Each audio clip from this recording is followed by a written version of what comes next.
Now, one of the teams that was definitely looking to get a quarterback was the Denver Broncos. I mean, of course, they have elite Joe Flacco, but they were definitely looking to get a younger guy, and that's why they decided to select Drew Lock in the second round. Personally, I like this move. He's a guy who a lot of people thought was going to go in the first round, so if you can get him in the second round, it's definitely worth it. I mean, the tools are definitely there, and there's definitely a chance he could be a great quarterback, and if not, well, the loss of a second round pick isn't the end of the world. The fact of the matter is, the Denver Broncos have kind of been one of those teams for the past couple of years that's been really just a quarterback away.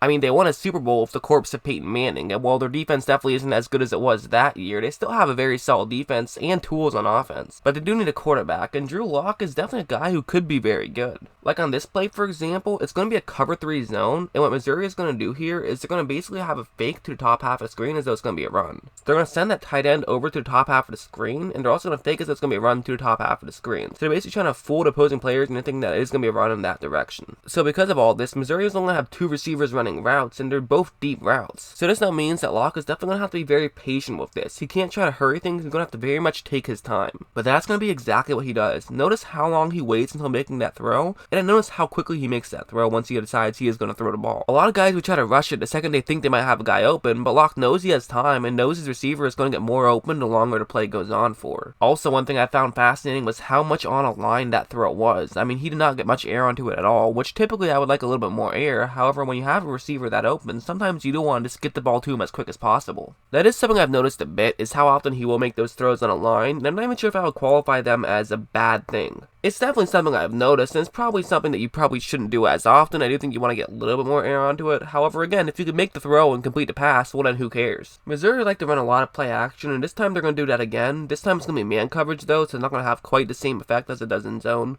They're going up against a cover 1 blitz, and so they're going to fake the handoff to the bottom half of the screen, and then those 2 routes right there in the top half of the screen are going to be the 2 that you're going to want to take a look at. Because the plus receiver is going to cut well before the end zone, this now means that the receivers in the slot definitely could have a good chance of getting open, as it's basically this one-on-one coverage, and it's man coverage, so that means really all he has to do is win his one-on-one matchup. And one key thing to note here is that plus receiver definitely has to make sure that he doesn't run too far deep, because that could allow someone else to try to get into the play. He wants to make sure he cuts quickly, so that really takes everything away from that corner of the end zone, except for the one defender who's in charge of covering the one receiver who's going to get to the end zone. And while Lock definitely threw that last one on a line, this time he definitely lobs it up there, and it's actually a perfect throw. Now, this was just the way this play was designed. I mean, Lock basically just executed on this play, but that's what you have to do, is execution is very important. I think sometimes we as a whole, and myself definitely included, kind of fall in love with these quarterbacks who are just great, smart players who make these incredible reads and are able to figure out what's going on. You know, we all love the Peyton Manning and Tom Brady types, but you can be successful even if you aren't that type. And I'm not saying Lock isn't that type. Lock definitely can make some solid reads, but I'm just saying that oftentimes just being able to execute a good play design by an offensive coordinator is sometimes all you need to do. The fact of the matter is, the reason why you're an offensive coordinator is because you're really smart at drawing up plays, so oftentimes as the quarterback, just do what they say. I mean, we've seen Jared Goff, who isn't the best at making reads, still be very effective because he had Sean McVay helping him out a lot. Although, speaking of making reads, this is actually going to be a very good read by Lock. It's going to be a cover 1 blitz, so there's only going to be 1 safety back. These are the routes that Missouri's receivers are going to be running, and this is interesting because there is only going to be 1 safety back, and they have 2 deep routes towards the sideline. So now here's your trivia question. Here's the question of the day, and I'll give you a second to answer it too,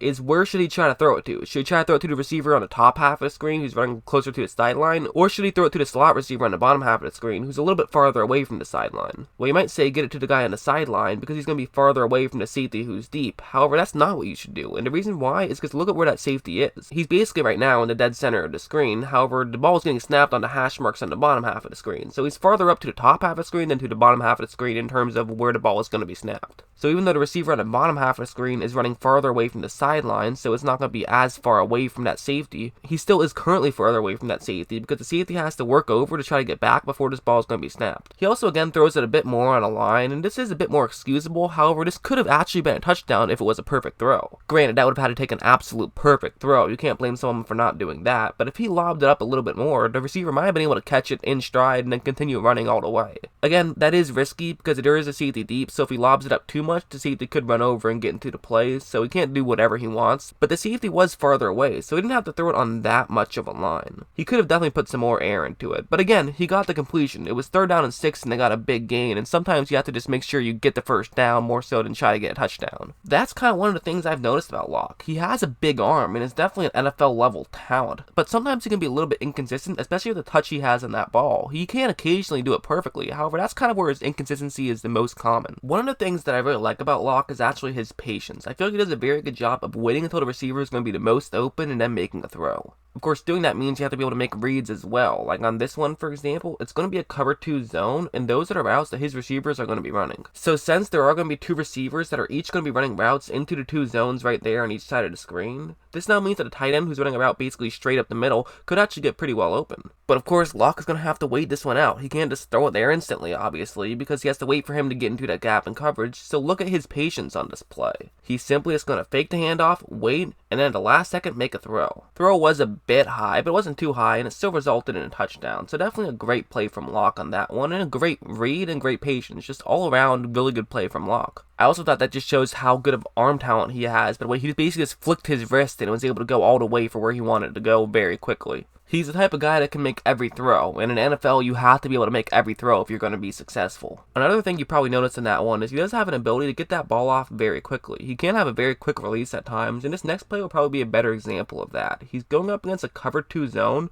and those are going to be the routes that his receivers will be running. And since it is a cover 2 zone, and to have 2 receivers who are going to be running to that zone in the top half of the screen, this could in theory allow one of them to get open. And it's going to actually work out even better, because Wyoming players are going to end up biting for the play action, but look at how quick Locke gets this ball off. He sees this going on, and the second he has a receiver open, he lobs it up there for an easy touchdown. He also did a great job there of also not getting too excited and trying to throw a bullet pass there. He lobbed it, which is very important. And again, that's why when I was talking about how he kind of throws the ball on the line too often in some of those earlier plays, I didn't say he was bad at that. I said he was inconsistent at that, because at times he can definitely do a great job of putting as much air on it as he needs to. Moving on to this next play, it's going to be clearly man coverage, as you can obviously tell by the way there are 2 receivers down there, and there's both 2 defenders who are in charge of covering them who are lined up with him. Those are the 2 routes that those receivers are going to be running, and actually either one could really beat man coverage. It's all about which matchup does Locke like better. So he's actually going to choose the receiver who's running to the bottom half of the screen, and the receiver's actually going to do a very good job of winning his one-on-one matchup. But notice the throw that Locke does. Once again, it's the perfect amount of air on that ball. Great play by that wide receiver for sure, but it's also just a great job by Locke to knowing that he has a receiver who could get open down the screen and not worrying to figure out who does he want to throw it to at first. He gets the ball and instantly throws it over to the spot that he wanted to throw the ball to. There's a reason I keep talking about this, and the fact of the matter is, when you're inconsistent on things like this, that's something you can improve on as you get older. I think sometimes people will falsely look at players who are completely polished as opposed to players who have great potential but maybe need some things to work on. Because for Locke, well, he has something like this where he has to work on it. He has so much talent that if he can get this down, he can be a great player in the NFL. Whereas maybe some of these other quarterbacks don't do much wrong, however, they're just not as good of players as a guy like Drew Lock is. Someone like Nathan Peterman always makes good reads and always knows what he's supposed to do, but just doesn't have the arm talent to make it work. So who would you rather have, someone like that or someone like Drew Lock? I think the answer is pretty obvious. You'd rather have a Drew Lock who has potential to be great. And again, I'm not exactly setting the world on fire with that hot take of Drew Lock is better than Nathan Peterman. That's not going to excite many Broncos fans, I get it, but I'm just using that as a comparison. I mean, no one's going to confuse him for Lamar Jackson anytime soon, but while he doesn't have the best footwork in the world, he definitely can run the ball decently well and pick up some yards in that respect. Like on this play, for example, there's going to be 3 receivers who are all very close to that sideline on the top half of the screen, and this is just basically to get 3 defenders out of the way. That's basically the purpose of those 3 receivers. Get those defensive backs as far up as possible, so now there's only going to be 3 players in that area. So now there's only going to be 8 other defenders you have to worry about. It's going to be an RPO, so one option is they're going to have their halfback run to the bottom half of the screen. To help with a run in that direction, they're going to pull their left tackle and left guard both over to the bottom half of the screen as well. So of course, what do you do in an RPO? Well, it's all about the edge rusher on the opposite side of where this play is developing. If that edge rusher stays to the top half of the screen to prevent any potential run in that direction, then as a quarterback you just give it to your halfback and it's now a run with an extra player in the game.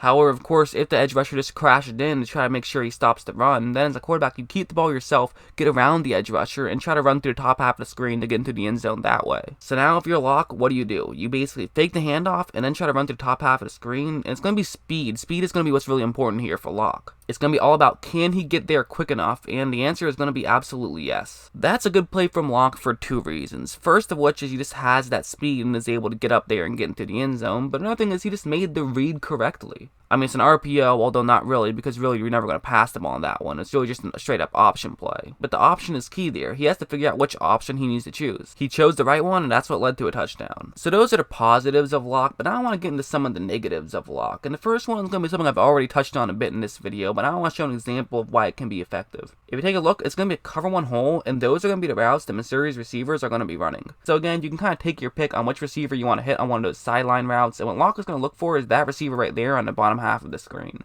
However, he's going to do two things wrong on this play, and you'll probably figure out what one of them is right at the bat because I've already mentioned it. He's going to throw this ball straight on a line, and it's going to end up getting intercepted. He needs to put a little bit more air on that ball if he is going to throw it in that direction, but also that receiver just really wasn't that open. And that's the second thing, which is another thing that I've noticed about Locke, is he kind of will make his read and make his decision too quickly from time to time. He wasn't under pressure. He didn't have to get the ball off that quickly. However, he still did, and that's what led to an interception and nearly a pick six. This play will be another similar example of kind of making your read too quickly. What's going to happen is it's going to be basically just a rub route here. Missouri will have a receiver run right over there to try to get in the way of the defender who's in charge of covering the halfback, and then the halfback runs through the bottom half of the screen in a flat route, and hopefully he'll get open. As of right now, this play is working out decently well. The halfback is well open, so Locke is going to try to hit him very quickly. However, there's a problem, and it's the edge rusher is moved over in that direction. Locke does have time to try to get a better angle to make this throw. However, he doesn't realize that he has that time, and that's what's going to result in the ball getting batted away. Honestly, those types of plays can result in interceptions and pick sixes. I mean, that's something you have to make sure you avoid if you're Drew Locke. In theory, you do want to get the ball to an open receiver as quick as you possibly can. However, you have to make sure you can get it there first. You're not really open if there's an edge rusher right over there who can easily swat the ball out of the way. One more thing I noticed about Drew Locke was something like this. Basically, the way the play is going to work is going to be a fake run to the top half of the screen. They also have a receiver who's in motion who's going to the bottom half of the screen, and that's where Locke is actually going to look to throw the ball to. And now, as you see, he's going to end up being very open, and this is the first down and 10, so you don't have to try to make sure you get the first down. You can hit him whenever you want to try to pick up some yards. Of course, there is an Alabama defender who's unblocked on this play, so he can run over and try to disrupt Locke. However, Locke already has a player open. He doesn't have to wait at all. He can hit that player right away. However, he just, for whatever reason, runs too far back and makes the throw way more difficult for himself. It's not realizing how much time you have. He had time to turn around, plant your feet, and make a throw, but instead he continues to run back, makes an off-balance throw, and it ends up falling incomplete. His footwork is definitely something that is a bit of a problem from time to time, and he didn't have to do that. He could have stayed still and gotten his shoulder square. If he did want to make a throw on a run, he shouldn't have ran far back. He should have just ran to the bottom half of the screen, so it wouldn't have been as far of a throw for him to make. It is kind of a natural reaction a lot of quarterbacks have when they see someone that's getting unblocked to try to quickly get around because you get a little bit nervous. You don't want to take a big hit, obviously. But for Drew Locke, you just can't make those kind of mistakes, especially in the NFL. But the reason why I still like Drew Locke is you look at a lot of those mistakes, and a lot of them are mental. Basically, this guy can play, and I think more often than not, you'd rather have the guy who can physically play but makes mental mistakes than the guy who is mentally sound but makes physical mistakes. Drew Locke definitely has a lower floor than a lot of these guys who have been drafted, but he also has a higher ceiling than a good amount of them. That's why I like to pick for Denver. I mean, there's a very good chance this guy could be a very good NFL quarterback if he just improves in certain areas. You kind of like those quarterbacks who are either going to be great their first year or just going to suck their first year, because then after 1 year, you know what you have to do and you know if you need a new quarterback or not. You don't really want to get a Marcus Mariota type who shows some flashes of being very good, but for the most part has been rather mediocre, because then you don't know, do you get a new quarterback or do you just keep him? Personally, I like the draft pick, and they also had more draft capital since they did trade back in the Steelers trade, so I like what Denver did, and I definitely am looking forward to seeing how he'll play in the NFL next season if he does end up playing, which I think he will. My guess is Joe Flacco will play like 4 games, then Drew Locke will come in midway through the 5th game. That's what I think is going to end up happening. But either way, it definitely should be a lot of fun to watch.